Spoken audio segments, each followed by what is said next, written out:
lagi bersama aku Putri. Iya, ibu rumah tangga yang super sibuk banget, banyak menghabiskan waktu di rumah aja. Apa kabar nih buat ibu-ibu semua yang ada di sini? Daripada bengong, mending tontonin video aku sampai selesai ya. Nah, di sini aku tuh habis belanja. Seperti biasa dengan Abang Gojek, total semua belanjaannya itu 170, tidak, 150 ribu. Nah, ini tuh aku dapat banyak banget telur satu papan, terus ada sayur kangkung, sayur bayam, ikan salai, ikan asin, dua buah jagung, dan juga cabai rawit geprek, tomat, cabai bawang putih, bawang merah. Nah, banyak banget kan? Sekarang aku tuh langsung aja mau masak terlebih dahulu. Hari ini tuh aku mau masak menu kesukaan aku pastinya. Kebetulan suami lagi nggak di rumah karena lagi ada kerjaan di luar kota. Ya udah, ini aku dapat ikan salai di warung kecil-kecil, tapi nggak apa-apa. Ini yang penting ikan salai ya. Ayo, udah tahu belum? Kalau ikan salai itu selain digulai juga enak dibuat menu seperti ini. Mau tahu? Tonton videonya sampai selesai. Nah, di sini kita masukkan terlebih dahulu minyak goreng secukupnya.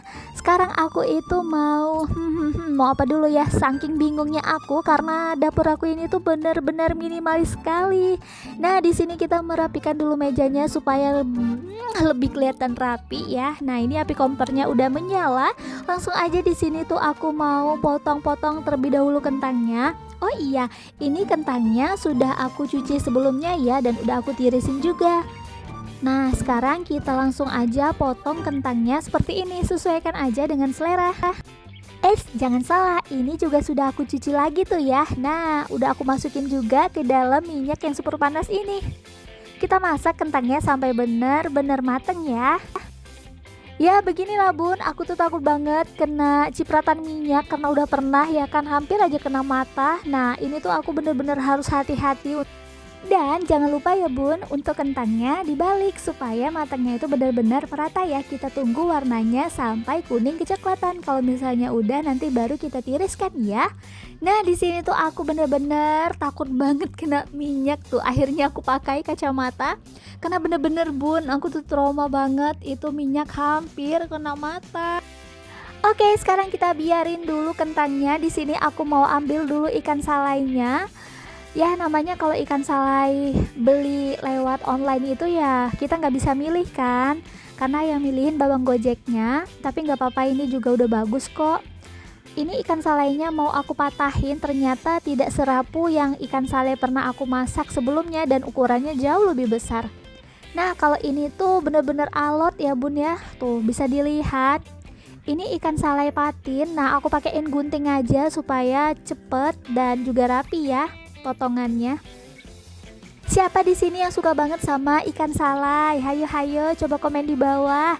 Nah, ini dia kentangnya sudah matang, langsung aja kita tiriskan ya bun. Ini tuh lawan favorit aku banget kalau nggak kentang atau tempe. Nah, beginilah hasilnya, oke? Sekarang kita lanjut aja goreng untuk ikan salainya. Semua ini bagian kepala dulu. Jangan salfok ya bun ya. Loh, itu kan ikan salainya belum dicuci bun. Iya bener. Kenapa tidak aku cuci? Karena tadi sebenarnya juga ikan salainya ini aku kayak panggang gitu di atas api untuk menghilangkan misalnya ada apalah gitu ya kan. Jadi bener, aku itu nggak cuci pakai air. Menurut aku itu udah aman ya bun ya. Kan ini juga sudah digoreng. Kalau misalnya sudah berwarna seperti ini, kira-kira udah kering ya. Ini udah mateng tandanya bun, tuh asapnya sampai banyak banget ya kan. Langsung aja kita tiriskan dan kita masukin bagian ekornya. Kita goreng aja semuanya. Oke, sambil ikan kita matang, kita di sini mau aku bingung ini. Aku matiin aja di api kompornya dan langsung ini aku mau angkat aja karena menurut aku ini tuh udah mateng ya bun, udah kayak mau gosong, takutnya ntar pahit, sepahit hidup. Enggak, bercanda kok bun. Nah, di sini udah selesai goreng ikannya. Aku mau ini cabai rawit geprek. Aku pakai 10 buah cabai rawit geprek. Kalau nggak pedas rasanya tuh kayak kurang nampol gitu bun. Siapa di sini yang suka banget makan pedas? Hayo ngaku. Nah, di sini aku mau ambil cabai keriting merah. Ini tuh sebenarnya aku simpan di freezer karena kebetulan kemarin beli cabenya itu kebanyakan. Jadi takut busuk, ya udah aku bekuin aja deh. Alhamdulillah cabenya aman. Dan di sini aku tambahin 1 buah tomat. Kita cuci terlebih dahulu semua cabai-cabai dan juga bawangnya ya. Kalau masak seperti ini bener-bener bikin makan aku tuh nambah-nambah banget. Nggak tahu kenapa suka banget sama masakan yang seperti ini. Oke, di sini kita langsung aja mau chopper semua bawang-bawang dan juga cabai-cabainya ya. Kenapa aku pakai chopper? Karena aku mau tekstur cabainya itu tidak terlalu halus. Ada yang bilang jangan sering makan cabai yang nggak halus gitu bun. Katanya nanti bakal usus buntu dan lain-lain. Apakah benar bun? Coba dong komen di bawah. Gak tahu kenapa aku tuh lebih suka aja gitu sama cabai yang kurang halus, karena kalau ketika kita makan itu lebih wangi aja gitu. Makanya aku lebih sering kalau misalnya masak sambal itu cabainya aku chopper aja. Ada yang sama nggak? Berhubung aku tuh nggak punya meja yang bagus untuk letakin ini apa namanya untuk chopper, ya udah aku tuh letakin di atas. Seperti biasa ibu-ibu pasti udah tahu, di atas mesin cuci. Oke, udah selesai aku chopper ini cabenya. Langsung aja kita mau menggoreng cabenya. Kebetulan ini apa namanya api kompornya lagi aku matiin. Tapi sebelum kita ke penggorengan, aku mau ini dulu liatin tuh teksturnya kayak gini. Nah, aku udah nyalain lagi api kompornya dan aku masukin semua cabai-cabai dan juga bawang-bawangnya. Bener-bener wangi banget bun tuh. Oh iya, untuk bawang putihnya tadi aku pakai 3 siung, bawang merahnya 5 siung ya.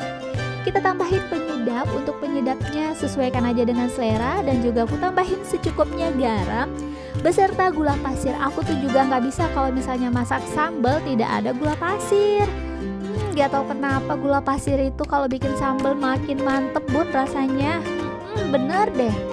Cobain bun sekali-sekali kalau misalnya masak sambal itu ditambahin itu apa namanya gula pasir, enak bun. Bener, aku dulu gak suka yang namanya kalau misalnya sambal itu tuh dikasih apa namanya gula pasir, tapi lama kelamaan aku malah kayak nagih gitu, ternyata makin nikmat gitu. Nah, di sini sambil menunggu cabenya matang, aku tuh mau bagi 2 sayur bayamnya. Di sini kita pakai separuhnya aja ya, takutnya nanti kalau dimasak semua nggak habis ya bun. Oke, cabai kita nih udah mateng sepertinya ya, dan aku juga sudah cek rasanya. Ini tuh aku aduk-aduk dan ini aku langsung aja mau apa ya tadi ya? Mau mematikan api kompor.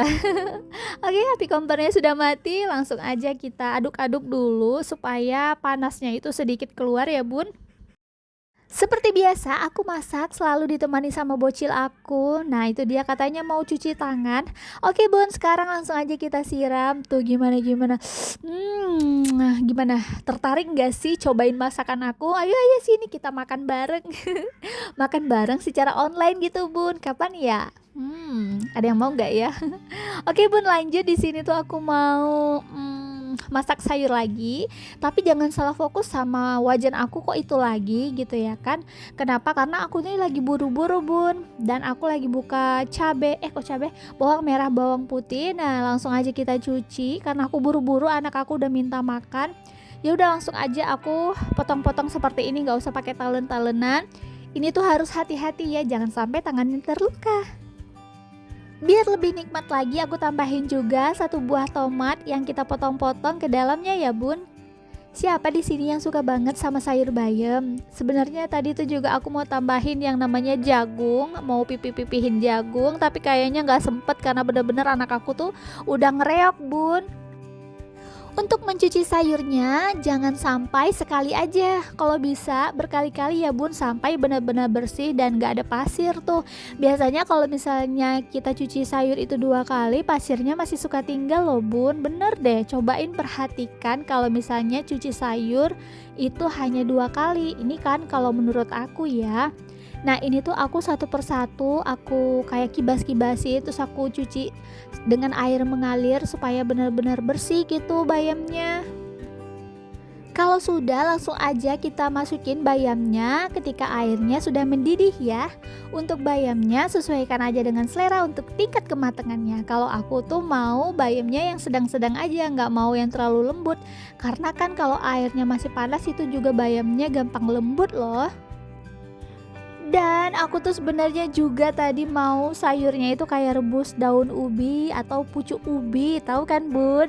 Nah iya daun singkong, nah itu tuh kayaknya lebih enak lagi ya kan. Terus sama rebus apa namanya labu siam dan juga buncis. Nah di sini udah aku tambahin garam, di sini untuk bumbunya cuman garam doang. Nah ini sayurnya sudah mendidih, langsung aja kita matikan api kompor. Ini tuh tandanya sayur bayam kita udah matang ya Bun. Oke, langsung aja aku tuangin ke dalam mangkuk yang setengah besar ini. Si Putri ini memang kadang-kadang ya tuh, sampai tumpeh-tumpeh gitu. Bener-bener pas nggak tuh? Oke, ibu-ibu, hari ini aku benar sudah selesai memasak untuk makan siang. Terima kasih yang sudah menonton ya. Oke, bye-bye.